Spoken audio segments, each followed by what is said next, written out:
I'm the director of the Center for Asian Business. Tonight's event is actually sponsored by the three different organizations. So Center for Asian Business, the Center for Entrepreneurship, also the Asian Pacific Student Services. Right? So I see that a lot of students from that particular organization. We have this special event for every other month, thanks to the donation of the Korean businessman in Korea. I just came back from Korea last week and asking him more money so that we can do this kind of program that in the future. So it's called the YB Min Lecture Series. So we invite sometimes some real celebrities and sometimes that there's some expert on a specific topic. So tonight we have a real talented guy, and then before I came here, I just checked the YouTube how many clicks that he received on his one of these music video, That Girl, and then I watched the video. It's more than 8 million clicks, actually almost close to 9 million clicks. So I'm really excited, just like you guys, that they're listening to his music. But it's not just the music only tonight, that we like to learn from him that how he's sort of chatter his sort of the career path. Some of you in the entrepreneurship program, so as long as you're creative, that you can create your own path for your career. So hopefully that you can learn something from his journey, and at the same time that I'm sure that you'll enjoy the music. So I'd like to introduce the Associate Director of the Center for Entrepreneurship, Mylene Yamamoto, and she's the one who actually found this talented guy. So she's going to give a more detailed introduction about tonight's speaker. Thank you.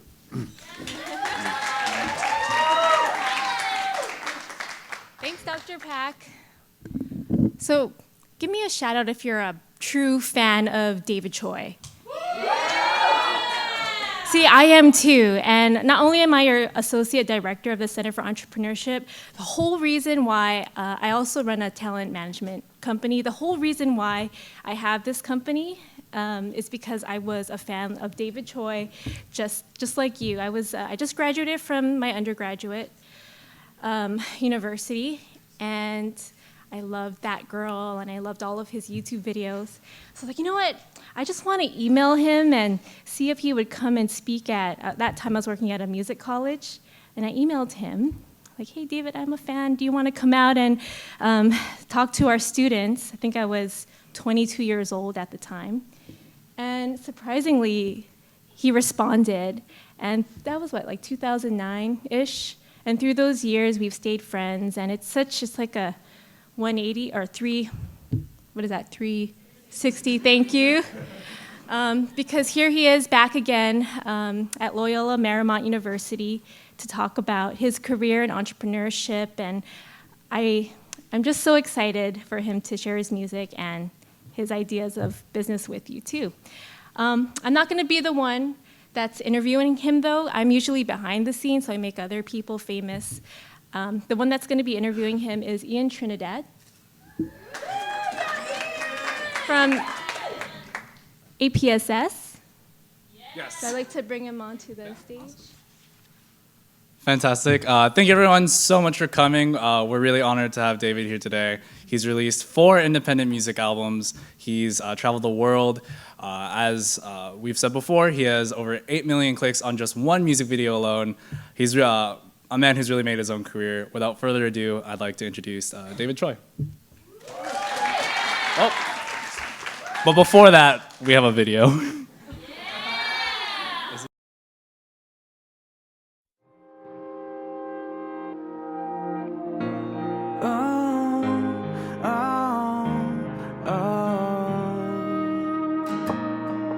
Tonight I'm feeling fine. I'm alone, just wasting time. No Friday movie nights or romantic candlelight. I'm just having conversations with the thoughts in my head. All I hear are angels crying. Oh, won't they just sing instead? It would be wrong for me to say I don't need that girl by my side. I don't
walked into the other side.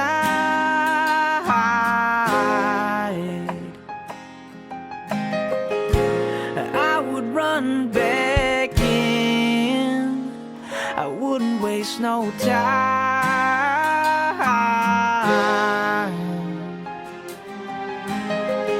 I know it's wrong for me to say, I don't need that girl by my side, I don't need that girl in my life. I don't wanna talk it out or hold her when she cries. I don't wanna say she's my kind, I don't wanna say that she's mine. I don't wanna tell her that I love her more than life, more than life. Yeah, yeah, I love her more than life. Yeah, yeah, yeah.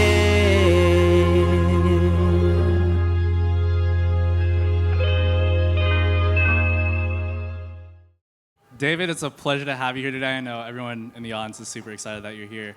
Thanks for having me. Thank you for coming. So you started your career in 2006, song YouTube, a love song.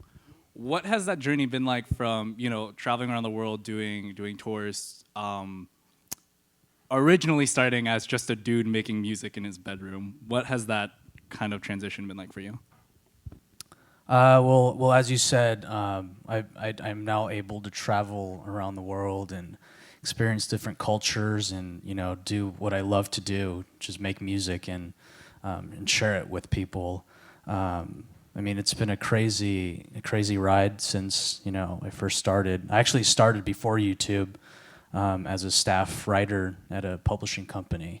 Warner Chappell Music, right? Warner Chappell, yeah. Yeah. For people who don't know, that group of songwriters is essentially responsible for making a bunch of Disney songs, a couple of Celine Dion songs, like a lot of really memorable. Well, Warner Chappell works. is a publishing company that, they own, the biggest song they own is probably, the most well-known is Happy Birthday. They just lost the right to that, I think, like the past couple of weeks, in the past month or so. They're like renegotiating it with, I don't know who. They don't even know who wrote it, I don't think. But yeah, they own a catalog of, millions and millions of songs that, you guys all probably know. You probably know like thousands from their catalog, so. Yeah, and I know you originally signed on to them because you won a music competition, and then afterwards, when you released your song, got millions and millions of views, you kind of jumped ship to pursue your own career. What was that decision like? I'm sure that has a lot of, to go independent and kind of tearing apart from this music like titan. What kind of pushed you to make that decision? Well, I didn't actually choose to be an artist until well into YouTube. I actually only wanted to be a songwriter and a producer.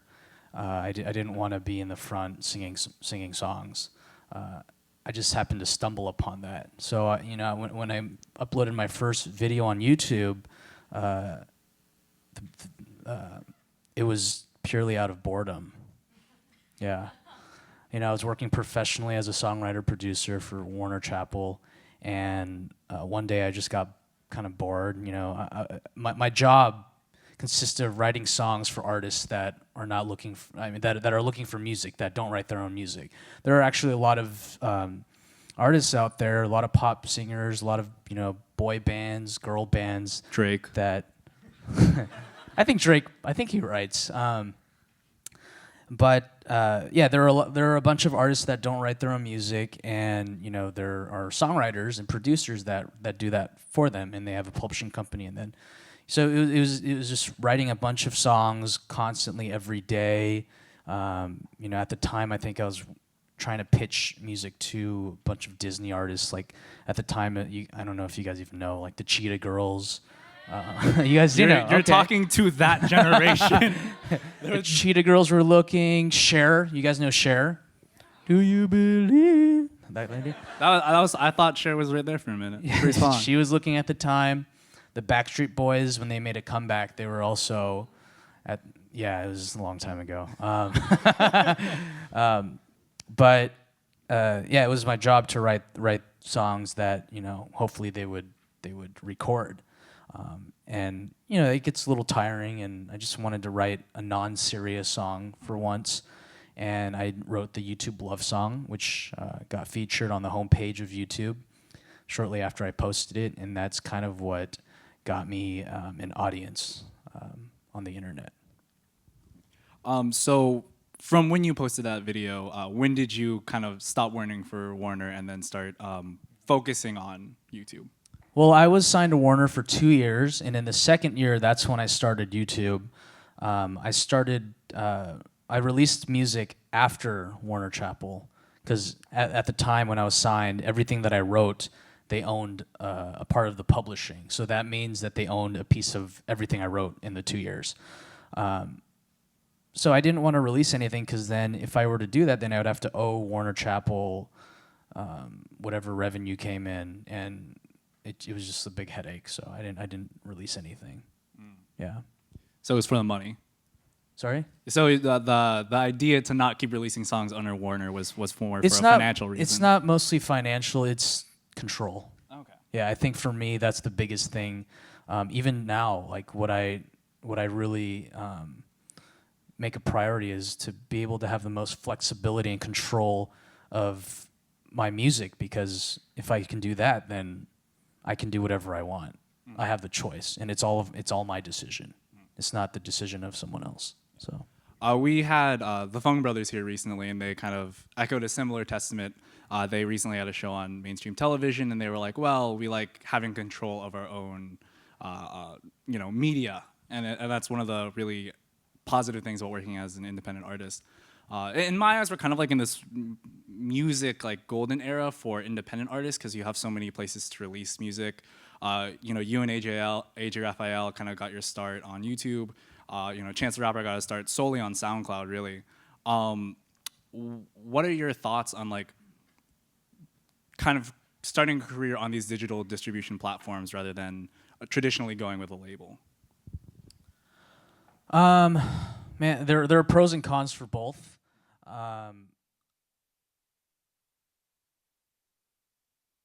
Audience will decide whether they want to support you, whether they want to watch you, whether they want to purchase an album or go see a show. And that's what YouTube and social media has allowed for, SoundCloud. And you can kind of organically grow your fan base and share your music. Whereas if you have a label behind you and you go the more traditional route, then they have financial backing, and not only financial backing, but a record company, they've been around for decades. They have relationships with radio promoters, they have relationships with venues and people who book shows, they have media contacts. Some of these people have been working in the industry for 20, 30 years, and they could just call up the guy at NBC and be like, "Hey, I have a song here from one of my artists. Can you put it on this show?" Of course. Bam, done. So that's kind of what the major label system could be in an ideal situation. So if you want to be a mainstream celebrity or a mainstream artist, a recording artist, there's no way you can do it. It's very difficult to do it independently. You need a backing that will, you need a machine behind you. Yeah. Awesome. What for you were some of your biggest fears, as you started to go independent? Could you talk a little about that? Well, I was always independent, so there was really no fear in that. There was actually more fear in signing to a label. So when I first started on YouTube, I was lucky to be one of the first musicians on there, and I got approached by different labels. They wanted to sign me and work with me, but as I said, I wanted the control. And when I was younger, starting in high school, I actually used to read a lot about the music industry, the music business, and how it actually functioned, so that when I got into it, I would be able to protect myself and really understand a lot of about the industry. I've seen a lot of YouTube artists signed to big companies and just really didn't have a good time there, and it didn't work out for them. So, yeah, I think that was really important, the educational part. Yeah. So despite being like an independent contractor, you've done a lot of work, a lot of advertisement work with like Samsung, Kellogg's, everything like that. They've used pieces of your songs. What has that process been like for you, kind of being just like a single guy working with like these really big, advertisement firms? Well, I did have a representative, an agent or a manager, you could say, that helped me get these things. Multiple people. The first brand deal I ever got, you can actually see it on YouTube, is with an artist named Kina Grannis. Do you guys know who she is? You're talking to the right generation. So my first brand deal was with JCPenney. It was. If you guys know the song "My Time with You," Kina and I wrote that song for this campaign. We ultimately wanted to write it not for the campaign, but just for ourselves. Let's just write something fun.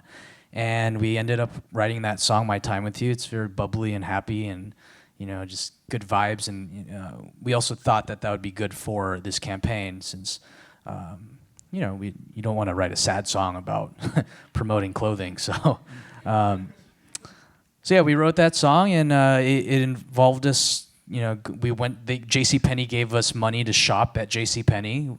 Did we actually shop there before? No. Did we like it? Not really. But hey, they gave us money to shop for free clothes, so and so we did. And we made the video, and that was a part of the whole campaign. And what else did we do? I think that's about it. Yeah. Talking about Kina, you have, from what I've seen, a particularly like pretty strong network with other YouTubers and probably behind the scenes that people don't really see. You've collaborated with Wong Fu for a bunch of your videos, just like the one we saw earlier. How pivotal to your career were those connections, and how do you kind of keep them going? I think not only the YouTube relationships I have, but every relationship that I have in general, even in life, that don't work in the industry. I hang out with a lot of friends that just, they have corporate jobs, and sometimes I prefer hanging with them over my YouTube friends because it makes me just feel I don't want to talk about work all the time. But yeah, every relationship's very important. My YouTube friends as well, Wong Fu. They've done quite a few of my music videos, and we're just good friends. And when you're working with friends, you'll learn that it's fun. It's really fun. There's not a lot of pressure, and sometimes they work a little bit harder because they are your friend. So you can be like, hey, can you make this a little better? They'll be like, no, I don't want to, and then they end up doing it. So there is that part of it too. But like I said, every relationship for me that I've made, everyone's my friend. They're all friends of mine. I treasure them. So, yeah. So you talked about like your relationships, and I think one thing that I think is actually really cool is a lot of your work has been featured in K-dramas, and not only that, you've been featured in Korean magazine, and you've participated in the collaboration music festival, I believe. Yeah, collaboration music festival, and then you also just tour a lot in Korea. How has your personal identity as a Korean American really factored into either the work that you do or the career choices that you make? Me being Korean American, I don't really think about that too much as far as what I create. I don't know if it really. I don't really talk about my struggles as a Korean American or as an Asian in my music, but just because I don't really have an urge to talk about it. I didn't really struggle too much. I think I'm probably slightly more American than Korean. Just my mom went to high school here, and my dad didn't though. Yeah, my identity. I still. I'm still proud of the fact that I have, the Korean culture that, where my parents came from, and whenever I visit Korea, that's when I feel the most Korean, actually. It's kind of weird. Like every old woman seems like they're like an aunt or a grandma to me, like they're a part of my family or something. It's a kind of weird feeling. But as far as like the K-pop stuff, K-drama stuff, do you guys, anybody here watch Korean dramas? Okay, I actually don't watch Korean dramas. So Do you at least watch the parts that your music's in, and then you're like, oh, I'm done? I actually don't. Yeah, it's weird.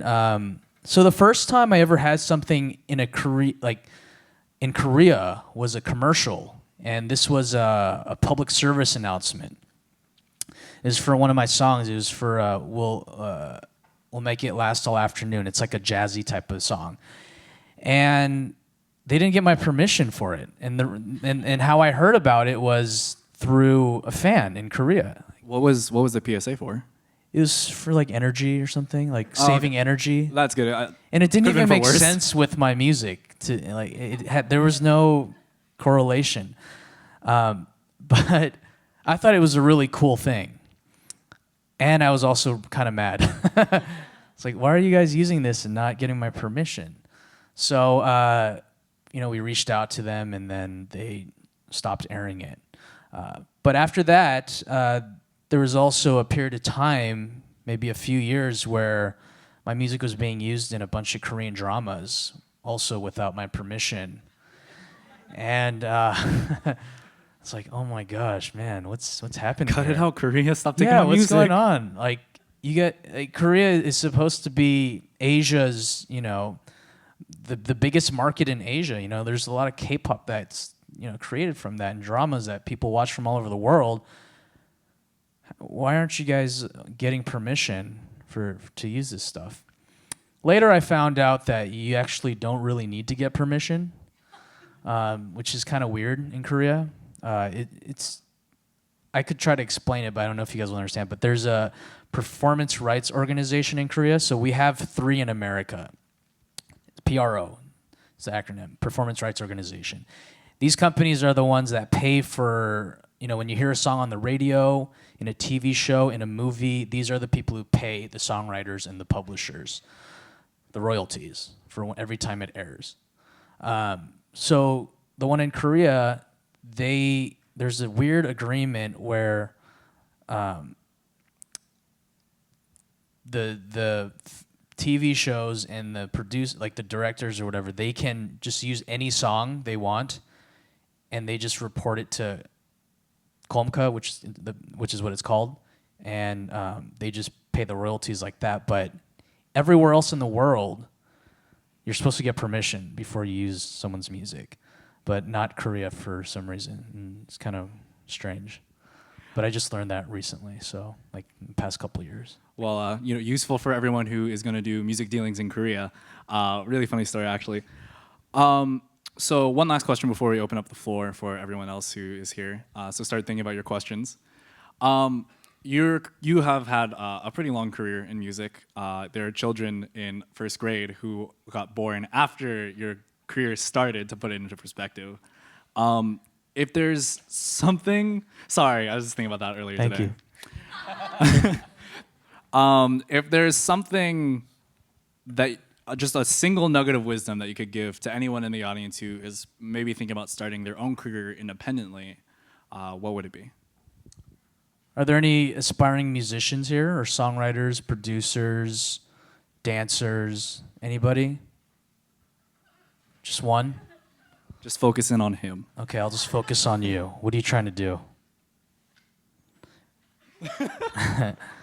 All right, so you want to try out for a singing competition, yeah? Well, for anyone who's too shy to talk about it, I would say that you got to work hard. You got to work hard. You make sure you're not bad. I know that sounds really blunt, and Good rule of it thumb. could sound mean to some people. But it's good. It's good. So the reason why I even put music up in the beginning on YouTube was not to be famous, was not to do any of that stuff. I actually didn't really care about that. first of all, I was bored, so I put up that song, the YouTube Love song. But I put up my original stuff because I wanted to see what people thought about it. Because I was a songwriter, I wanted to be improved. I wanted to become better. I wanted to see how I can improve. And the best way to get feedback is to put it out into the world and to have people you don't know judge it. You know, even when I was like, when I started music in high school, I would. Do you guys know what AIM is? Yes. Oh, you do? Wow.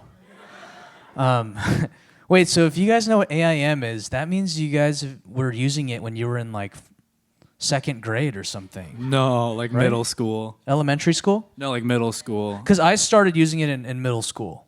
I think it started when we were in elementary school. Okay, maybe We started using it in I'm middle just trying to figure. How old are you guys? Like 20, 12. 20, early 20s? Okay. Okay. AIM is like an instant messaging service. Imagine if the messenger part if of you Facebook don't know. was the only like part of Facebook. You could only message people. It's like Facebook Messenger, except Only not that. a different service. Anyways, what I was going to say was when I would talk to my friends on AIM, when I was starting to make music, when I was starting to produce and write songs, I would tell them, hey guys, can you check this song out and tell me what you think? I didn't write it. It's not mine. It's someone else's. Just so that I can get a true reaction and true feedback and criticism so that I can improve as a songwriter and a producer. So I think that really helped me to hone the craft. I mean, I still have a long way to go. I mean, I don't like everything that I write, but you know, that was something that I did to make sure that I got into a field that I knew that I could at least have a, foundation in. The worst thing to do is to not be good or not have anything to work with and put yourself out there and just keep continuing to do it, even though some people just keep going and people make fun of them, and I don't want that for anyone. So I do think though that you can improve on your craft, and if you just keep practicing. Same thing with singers, kind of. I'm just gonna be honest, guys. Okay, as far as singing is concerned, you're either good and then you get better, or you shouldn't sing. I'm sorry, like I never say this, but because it's a smaller group and I just feel like being more honest. I think that the best thing to do to see if you're good is to put your stuff out on the internet and have people judge you. That's the bottom line. So trial by fire. Yeah. Awesome. Well, I believe in that. So we're gonna open up the floor for audience Q&A. Before I do that, what was your AIM username? I can't say that because I still use that for like a lot of. Oh, okay, never mind. The way that a musician gets paid when they do shows is either through ticket sales or through a guarantee. So a guarantee is, hey, we're going to give you this amount of money when you do your show. Sometimes they'll do a thing where it's like you get a ticket, we'll give you a small guarantee, and then if you sell X amount of tickets afterwards, then we'll give you a percentage of the tickets. So that's how a musician gets paid, an artist gets paid, a band or whatever. Every artist that you know, that's how they get paid. Or sometimes if you're huge, then like a Taylor Swift, for example, then they will pay the sponsor for the entire arena. So they're usually, when you're in a big concert, you see sometimes advertisements, right? Like Toyota, like on the entire thing. Sometimes Toyota buys out all the seats, and then they give her all that money, or whatever it was, whatever their deal was. So those are the ways that musicians make money. So as a musician starting off, you have to take a risk, find money somewhere, save money, and then go on tour. So when I first started, I rented a Dodge, like a car, like a van. Put all my bandmates in. I didn't have a bandmate back then. I couldn't afford it. I went out on my own. Wait, did I go on my? Yeah, I went out on my own, and I brought a friend with me, and I couldn't pay my friend either. They helped me with my merch.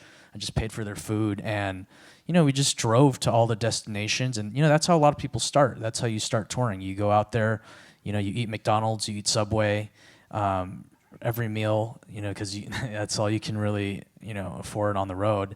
And then you play shows, and then hopefully you build from there and you keep going.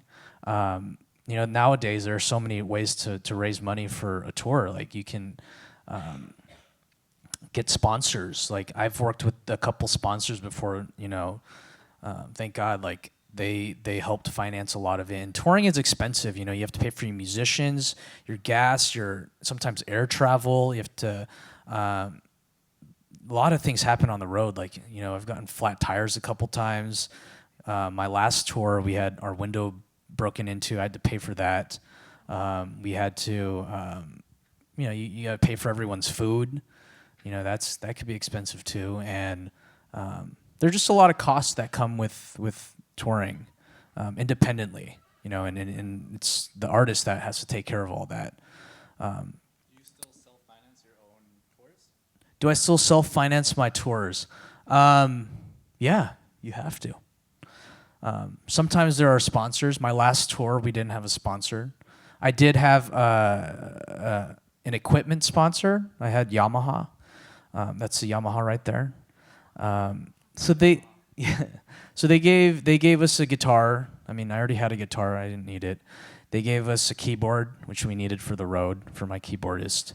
And they gave us a drum set, which was very helpful. And they also gave us a guitar-lele, which is like a guitar ukulele that we were able to give away at every show. So that was really cool. But it costs. With that, you may think that it's cool. You got gear. I mean, it is great. It's an awesome thing. But then you have to bring this gear with you. It's really heavy. You have to buy, drum heads for it. You have to bring a dolly. You have to buy and bring a dolly. You have to package it. You have to ship all of this equipment. There's just a lot of different expenses. I mean, if I could have it, if I can have an amazing situation, I would love to have an entire tour, paid for with a sound guy and a lighting guy and audio guy. That would be amazing. But as an independent artist, you have to kind of work with what you have and try to do the best with what you have. Yeah, the sponsors help. I've had a couple clothing sponsors that have given us some finances previously, but for the most part, it's you got to be creative. Yeah. Sorry for a quick follow-up. Yeah. Were you pitching yourself to these venues, or did you have like a? I have a booking agent, so that's really important as a musician. You need a booking agent. So when you have a booking agent, that's really good. They reach out to all of the venues. They have a list of all the venues in America or anywhere else in the world. If you have an agent in Europe, then they have, all the people there and all the venues. But if you're an artist here, you need a booking agent to book all these shows for you and then route it. The routing is also important. It wouldn't make sense to go do a show in LA and then New York and then Florida, right? It's like bouncing. You don't want to bounce all around. You want to kind of hit different markets in a way that's cost effective for you. So that's why when you see people on tour, I don't know if you guys pay attention to it, but the dates are pretty close together. Unless you're like Taylor Swift, you can do anything you want in the world. But yeah, so that's. I don't know if you asked another question before that. No, you don't remember. Manager. You asked about manager. Managers are really important. You don't always want to be the one dealing with different clients or people who want to work with you or brands, right? It's kind of weird if like an artist comes in and they talk to the person. They're like, I want $1 million. It's kind of weird. Like imagine if the artist said, I want $1 million. By the way, I've never had $1 million thing, but just as an example, I want $1 million, right? Coming from an artist. that doesn't look good. It doesn't sound good. But if a manager was right next to me and he was like, we want $1 million, that looks a little better, right? So having a manager is really important because it not only filters things, but it also, sometimes I don't want to think about that stuff. I don't want to deal with it. I just want to focus on my music and my shows and creating and not the business stuff. So the manager is really important for that. Do we have time for another question? Sorry, that was one question, one person. Okay, one more. I'm sorry, guys. I just kept talking like a blabbermouth.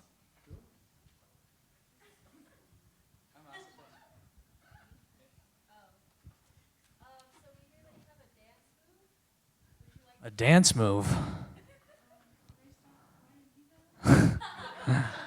All right, I'll do the dance. It's like a little. I mean, on YouTube, it's. All right. All right. This is just something silly I do on YouTube sometimes. I mean, I used to do 10 years ago.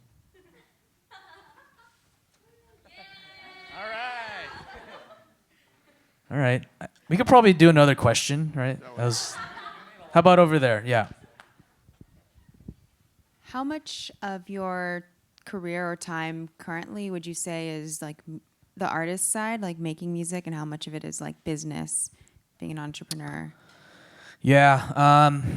I will say that it's probably split 40-60. No. These days it's been 45-55. 55 being the business side, unfortunately. For me, like I said, I'm kind of a control freak, and when you're a control freak, sometimes it's not a good thing when you're a creative person because you want to you don't only want to control your creativity and what you and your art, but you also want to control the business side. You want to make those decisions that are really important, and I think it's very important.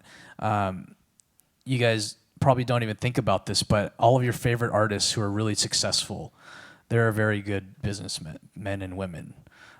Taylor Swift, she knows exactly what she's doing. She's very smart. You think Jason Mraz, he's a very savvy businessman as well. So when you're working in the music industry, you're an entrepreneur. You have to be creative in the way you make money or make a living, and also the way you market yourself. So it's like a lot of different things a lot of different hats you have to wear. So I think it's important to keep that in mind, just to be educated and really know what you're getting yourself into. If you're gonna make this, get into the music business. Of course, music's always first, but then unfortunately, there's that business word that you have to make work together. So, It was a pleasure interviewing you, David. Excited to see this performance. thank you. I don't even know what to sing. I haven't really thought of what to sing. Happy birthday to you. Let's see. Actually, you already saw the music video for that.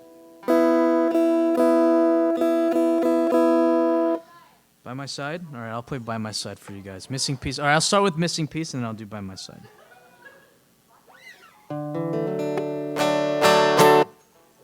Can you guys hear everything okay? Okay. So Missing Piece is an is a song from my third album? Yeah, third album. I have 4 albums now. There's a music video for it on YouTube, and here it is.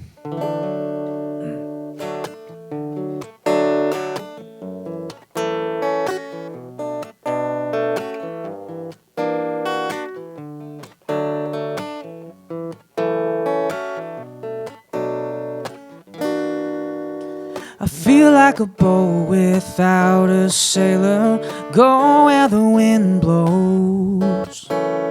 Just moving around like a lonesome stranger, I got no home. In search of a treasure, someplace I don't know, feels like forever. just making my way through the hills and deserts. I thirst for hope. I don't know what I'm looking for, but I'll know when I find it. There's a missing beat inside of me. The rhythm of my heart, it's unevenly. There's a missing piece inside of me.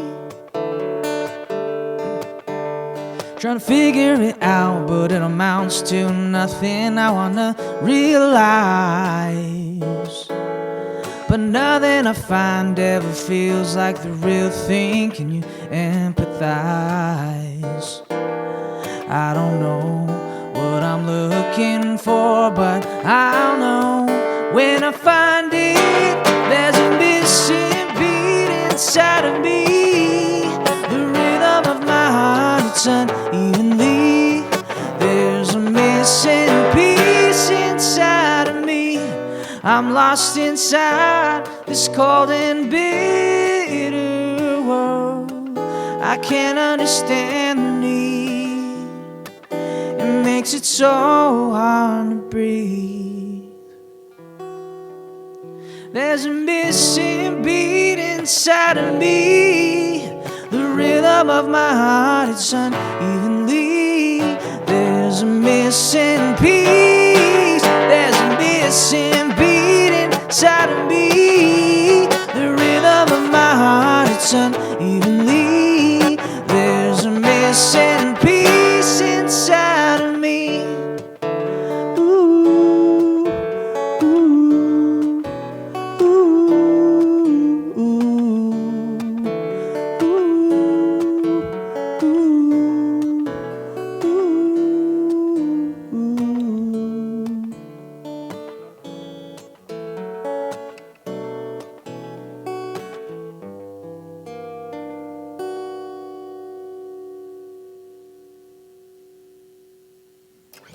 Thank you.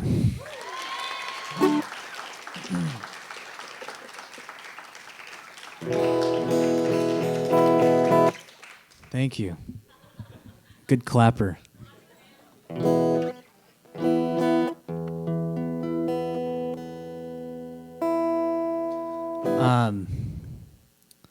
Any Filipinos here? Woo! You guys were did all in unison. I'm going to the Philippines next week for a show. Excited. I just got back from Asia last week. I was there for a month, so I'm a little bit jet lagged, but in a good way. Typically, don't judge me. You probably will, but I go to sleep at around 4 or 5 in the morning. You do? But I wake up at 12. Yeah, it's pretty bad. It's horrible. I'm ashamed. But after I got back, for the first time in like a very, very long time, I have been waking up early at like 6. Thank you. It took a month being in Asia to finally fix my schedule. So I've been waking up, making breakfast. I never make breakfast, ever. This is a record for me. I'm really proud of myself. That's why I'm telling you guys. I know you guys don't care. But for a week, since I've been back, every day I have been eating breakfast. Every day. Making breakfast. And lunch. And dinner. This is the most I've ever... This is, by the way, last week was the first time I cooked this year. Last year I cooked 3 times. I usually eat out. Yeah. Man, I'm proud of myself. And it feels really good to do that. I always wanted to be a morning person. So I hope my trip in the Philippines won't screw it up, but I have a feeling it might. Anyways, this next song, By My Side, is one of you guys requested, is a song that has been used in a lot of weddings, and a lot of couples, when they listen together, they usually end up, the girl usually ends up getting pregnant. No, I'm just kidding. it's a very romantic song, and yeah, it's really trippy because I wrote this song a long time ago, and in 2009, and it's kind of taken a life of its own. I would have never thought that. It was about a girl that I really was into back then, and it ended. So to me, that's like the end of a chapter, right? But people have taken this song and turned it into their own thing, and for me, that's really hard to understand. But it's a really awesome thing at the same time. People use it for their first dance. They use it when a guy's asking a girl out, girls asking a guy out, guys asking a guy out, girls asking a girl out. Every way possible, someone has used this song and played it for, their significant other, and with 100% success rate, always got them. All right, I'm gonna stop talking. But yeah, it's a song by my side.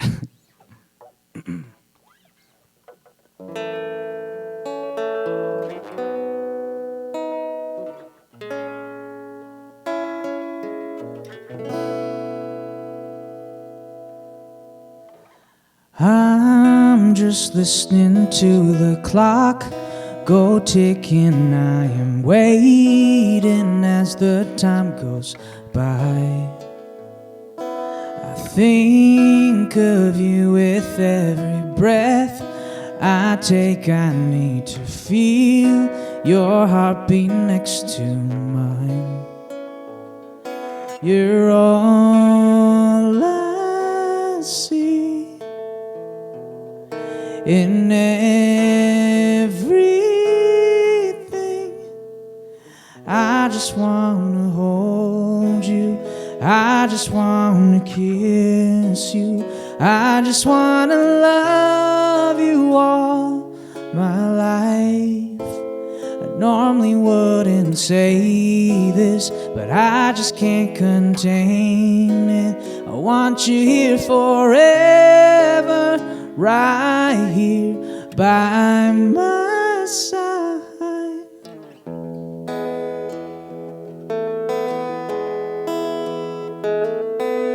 All the fears you feel inside and all the tears you've cried, they're ending right here.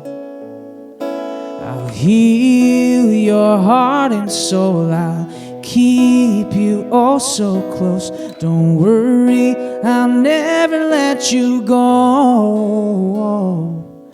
You're all I need.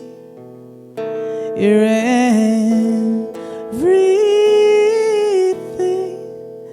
I just wanna hold you, I just wanna kiss you, I just wanna love you all my life.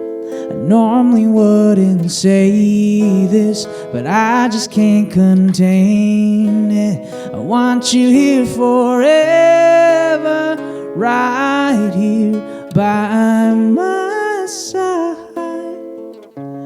No one else will ever do. I got a stubborn heart for you. Call me crazy, but it's true. I love you.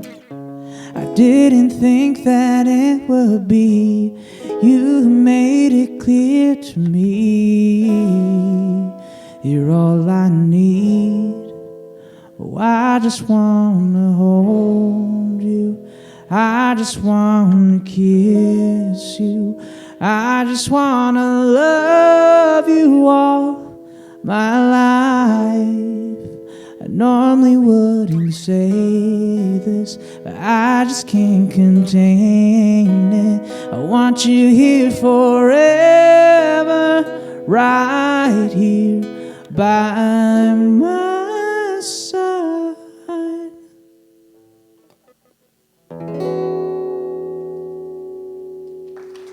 Thank you. Thank you, guys. Thank you.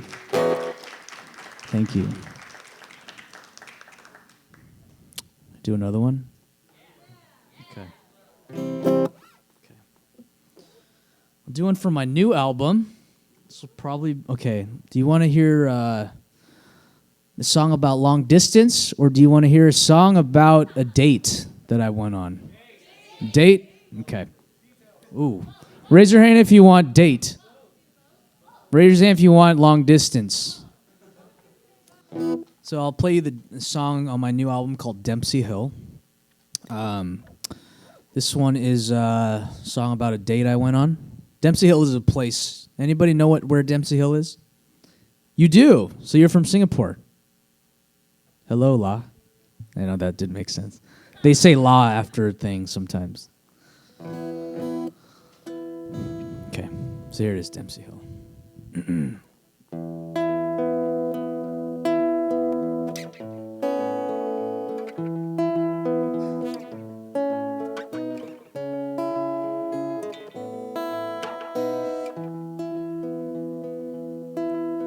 I'll meet you down on Dempsey Hill. I'll take a cab, I'll be right there. Let's pick a spot that we don't know. See where this conversation goes. I feel the shaking in my bones. I don't go out much anymore. How do you seem so damn composed? Let's see where this conversation goes. Oh, the weather's pretty nice. 20 questions through the night. Let's have our little playful fights. Some whiskey in my stomach feels just right. So I guess he wasn't good to you. I'm sorry he played you for a fool. That's something that I'd never do. But did I mention you're looking pretty cute? Bar's closing, but I don't want to leave. I had a great time, surprisingly. Oh, does she feel the same? I hope. See where this conversation goes. Oh, the weather's pretty nice. Let's walk along the riverside. I hope your perfect hand in mine. In unison, we step in time. By now the moon has said goodbye. I see your eyes are getting tired. But before we go, one thing I missed. To end it with a perfect kiss. Oh, the weather's pretty nice. This moment couldn't feel more right. I wish I had one more night. Then just like that, everything fades to black. Halfway around the world, flying back to what I call home. I just got back, but here we go. In another place I'm all alone.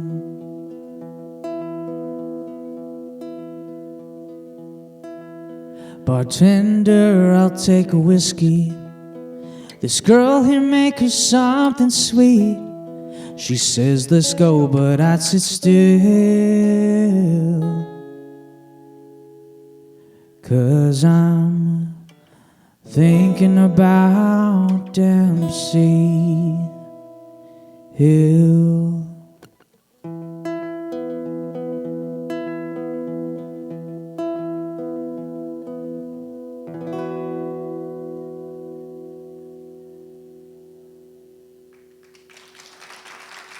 Thank you. Thank you, guys.